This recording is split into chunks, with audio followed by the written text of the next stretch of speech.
say you can scramble, you guys can scramble. Thank you. I apologize for this being last minute, but I do truly appreciate everybody rushing over here to get this. We weren't anticipating this to be released today, so it's as much of a surprise to me as it is to you. We were excited, but anyway, let me move on. It's been 4 months since we've last provided an update on the investigation into the disappearance of Noel Rodriguez-Alvarez. This week marks a year that Noel was last seen alive. Just a couple of hours ago, a Tarrant County grand jury has indicted Cindy Rodriguez-Singh on felony charges including capital murder, 2 counts of injury to a child, and 1 count of abandoning without the intent to return. I'm so incredibly thankful to the Tarrant County District Attorney's Office and the DA Investigator's Office for their support and work on this case. These indictments will significantly support our effort to apprehend and extradite Cindy back to the United States. Teams are already working with the U.S. Marshal's Office on that effort. Over the past 6 months, our investigative teams have worked relentlessly on this case. They have been truly dedicated in the searches for Noel and justice. I could not be more proud of the work that this team has put into this case, and I am incredibly thankful for all of them. Since our last update, investigators have continued to work tirelessly, including additional ground searches and tracking down new leads. It is essential to understand that our goal right now is to seek justice for Noel, and for that reason, I'm only able to share limited information above and beyond what has already been shared. Although this is a tremendous milestone for the justice in this case, make no mistake that our work is not done. We will continue to work towards justice, and we will continue to search for Noel. I'm going to turn the podium over real quick to the mayor for the city of Everman, Mayor Ray Richardson, to share a few words with you, and then I'm going to come back and answer any questions that you might have. Mayor? Hello. First of all, I'd like to personally thank the detectives of the Everman Police Department and all the outside agencies that came to assist us during our time of need. 2023 has been a difficult year for the city of Everman. Not a day goes by that someone doesn't ask about Noel or the missing little boy from Everman. No child should ever have to go through the abuse and neglect that Noel went through. Now that the murder warrant has been issued, we will hopefully be able to get the answers to many unanswered questions that surround this case. The goal is and always has been to locate Noel and give him the justice that he deserves. Sometimes when bad things happen, good things come out of it. Sometime over the next few weeks, the city of Everman will be dedicating an all-inclusive playground that is designed for children with special needs such as Noel. The playground will be named the Noel Angel Alvarez Playground. This playground will keep Noel's memory alive in the citizens' minds and hearts for many years to come. Obviously, we would prefer that Noel was still here, being a little boy and going to school, but unfortunately the reality is that Noel may never be found. So whether you knew Noel or not, he will be missed and loved by a community that could never understand how this could have happened to an innocent child named Noel. So I know this case is important to everybody. It's certainly important to our community. So I'm going to take my time answering questions, and you may have quite a few. So we'll take our time. And I know it's been a while since we've updated, and so you may have to backtrack. So we'll take our time and go. Go ahead, David. Hey, Chief. Can you talk about what additional evidence was told to the grand jury that maybe we were not privy to? Because throughout this process, it seems like there was a lot of stuff that you're hoping for that you may not have gotten, as far as what the cadaver dogs may have hit on, may not have hit on. Sure. What additional information were they presented that maybe has not been released on the news? So when this case was presented to the grand jury, it was indicted in what's called a manner and means unknown to the grand jury. That's what they indicted on. And when you indict on that, essentially what we have to prove is we may not have a body. Well, we don't have a body, right? But we have to prove a reasonable effort in identifying any and all other circumstances or potential outcomes for this boy. And our investigative team, the combination investigative team between all the other municipalities, the DA's office, that's what they've been working on tirelessly for the last 6 months, is trying to identify any other potential outcomes for this child, all of which have been ruled out, leaving us down to one simple conclusion, that he was murdered. And you said previously that there were additional search warrants.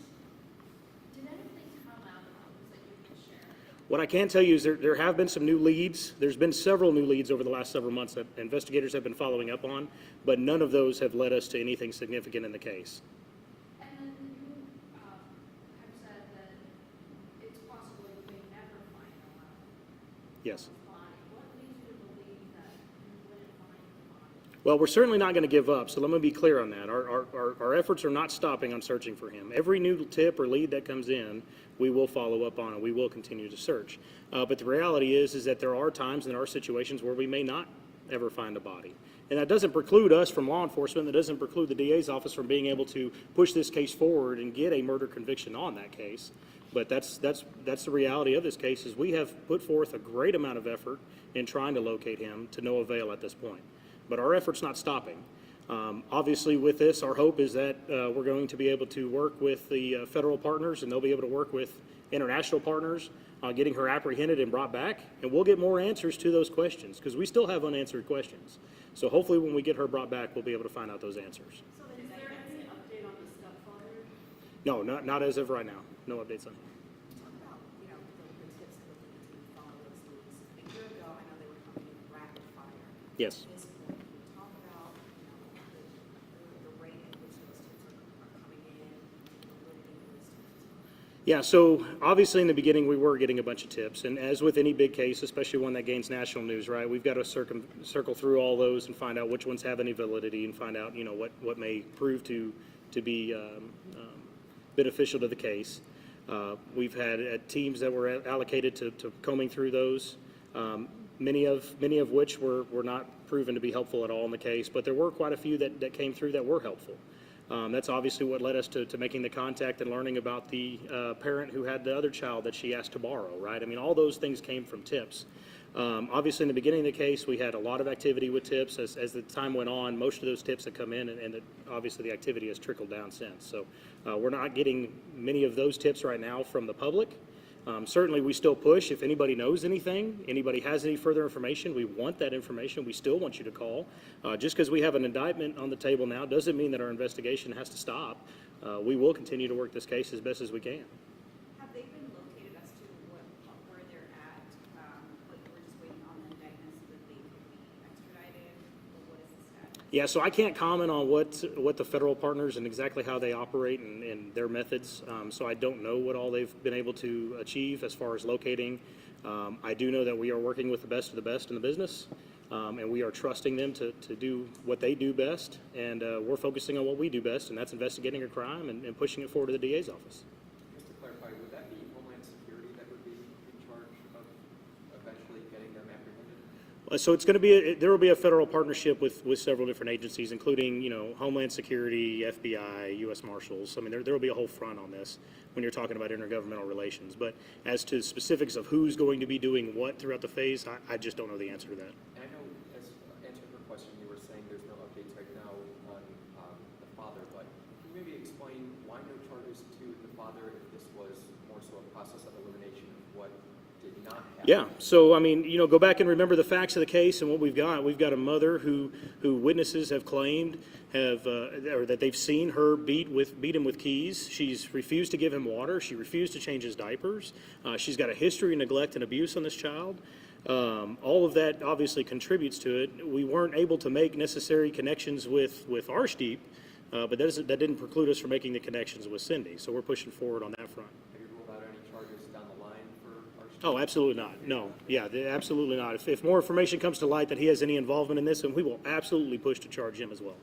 How is this different from you? Been to the convention, I know, this time last year, you were out there with me late at night, giving us updates. Just kind of explain how it's different from your team. Well, yeah, I was going to say it's it's not just me. I mean, there's a whole team. I'm the face of this, but there's really a whole team behind me that's doing all of the work, and it's been extremely emotional. Today is emotional for many of us. I mean, this is a rewarding part of the investigation where we feel like our work in this effort is finally paying off, and we're able to find some justice for Noel and push towards that finish line.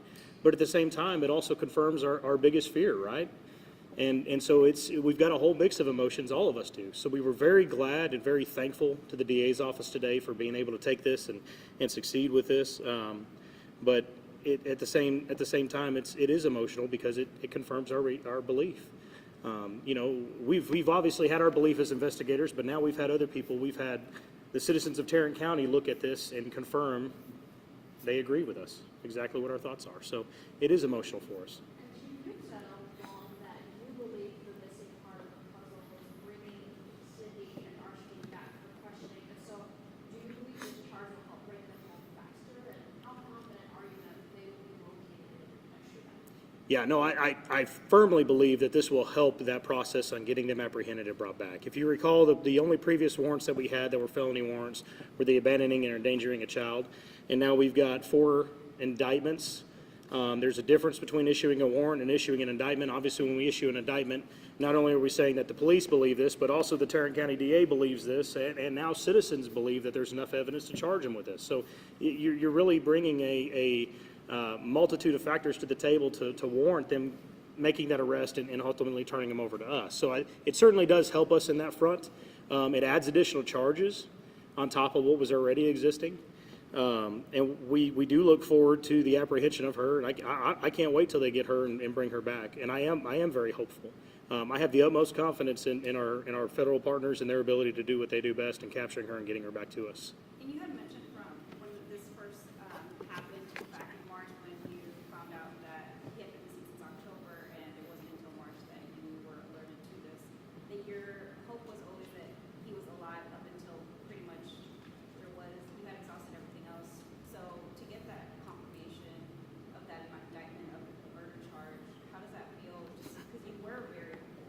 Yeah, no, I mean, I've had tears in my eyes since I got the call earlier today.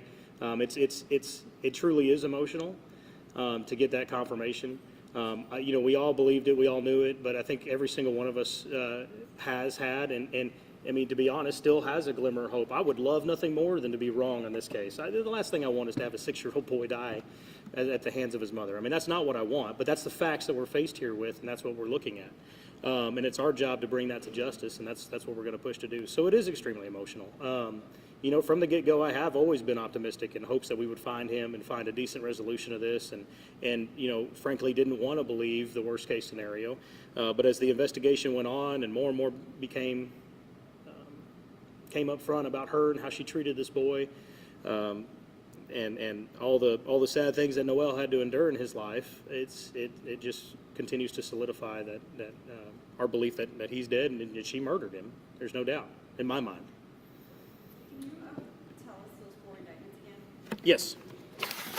So, capital murder, 2 counts of injury to a child, and 1 count of abandoning without the intent to return.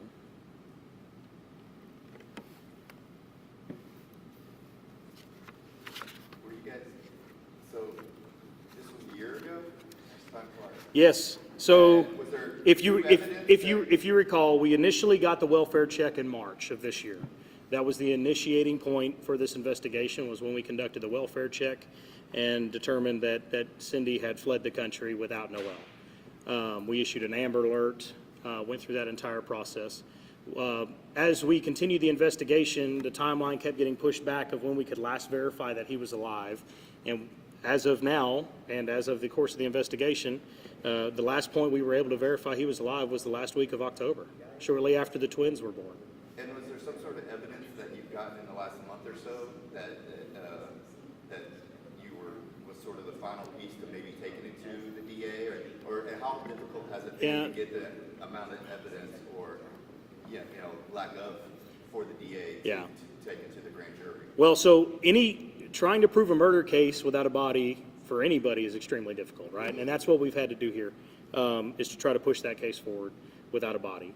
But we've been able to do that. I think that, without going into detail, because I have to be very careful. Again, our goal, our community's goal, the citizens' goal here is to seek justice for Noel, so I got to be careful that I'm not harming the integrity of the investigation.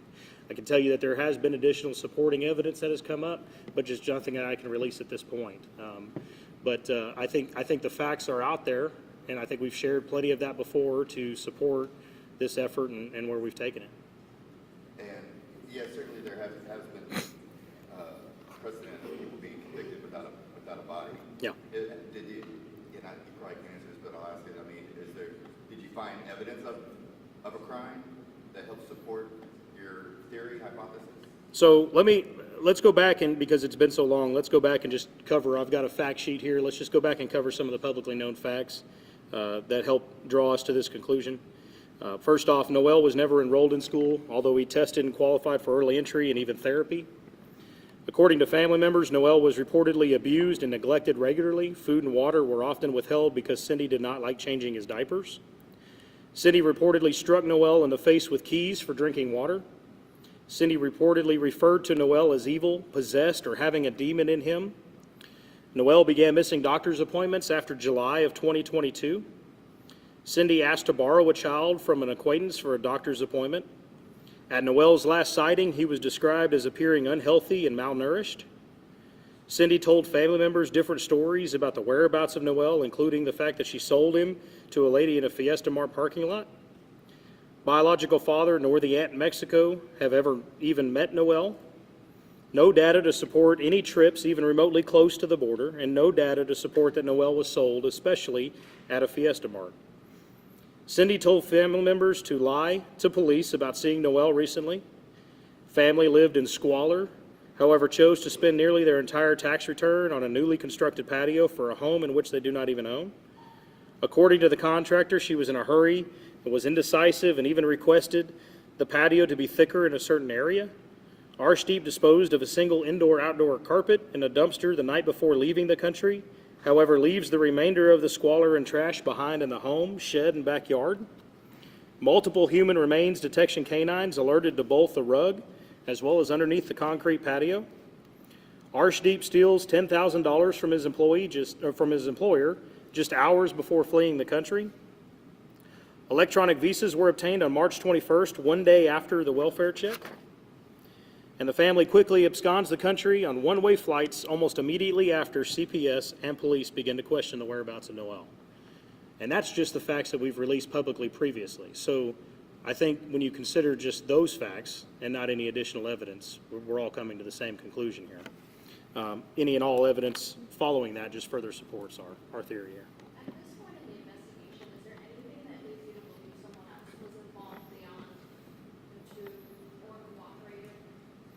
So, I mean, there's still questions about the manner and the means, right? And that's our hope, is that we can capture her, get her brought back here, and hopefully find the answers to those questions. And we will certainly seek charges to anybody that cooperated in any of that. Outside of Arshdeep, no, we haven't had any other evidence or theories to support that anybody was helping her with this. Are there any other additional charges she could face too, because she took the other children with, I mean, she is the primary, she is the sole custody, but they also have fathers here in the state, so would she face any other charges? She could, most of which will be misdemeanor. Most of them will also be civil. So that really hasn't been the focal point of our investigation. The focal point's obviously been Noel and what's happened to him. However, what I will tell you is something that we've discussed throughout the entirety of this investigation is, obviously if Noel's been hurt, have any of the other kids been hurt? And we haven't had an opportunity to visit with any of them, right? Because they're in India with her. So that's certainly something that we're prepared to try to do if we're able to get those children brought back with her, is to find out, their lifestyles and ask them questions and go from there. And of course, if any other charges are revealed, we'll be happy to push those charges along. So you do believe that they are still? At this point, I have no reason to believe they've gone anywhere else, yes. Are there any new photos or sightings of them? The last time we covered this, we saw them at the airport. Have there been any sightings? Not that I'm aware of. We're relying on the Marshal Service to work that for us, and they're going to keep their resources and probably their information. They'll let us know when they have it. So. You said you continued physically searching. Do you have any measurement of how much area you'll have completely searched? Not exactly, but probably close to another 100 acres of ground searches. I would guess. That's a guess. There's been several small areas that we had some leads on that he may have been in. We looked at those, didn't find any supporting evidence, and then we had one large area that we searched, and it didn't reveal anything either. Has the searches been just in Everman or expanded to Forestville? Primarily greater Everman, so Everman, some of the unincorporated areas. Nothing, I don't think we haven't had any searches in Forest Hill, but immediately surrounding Everman, those areas. Has who they were living with, has he continued to cooperate, or is he just kind of pretty much out of the investigation? Yeah, he's cooperated to the most that we've been able to deal with him on. I mean, there's not much more he can tell us at this point. Is there anything to suggest he was aware of the incident, what was going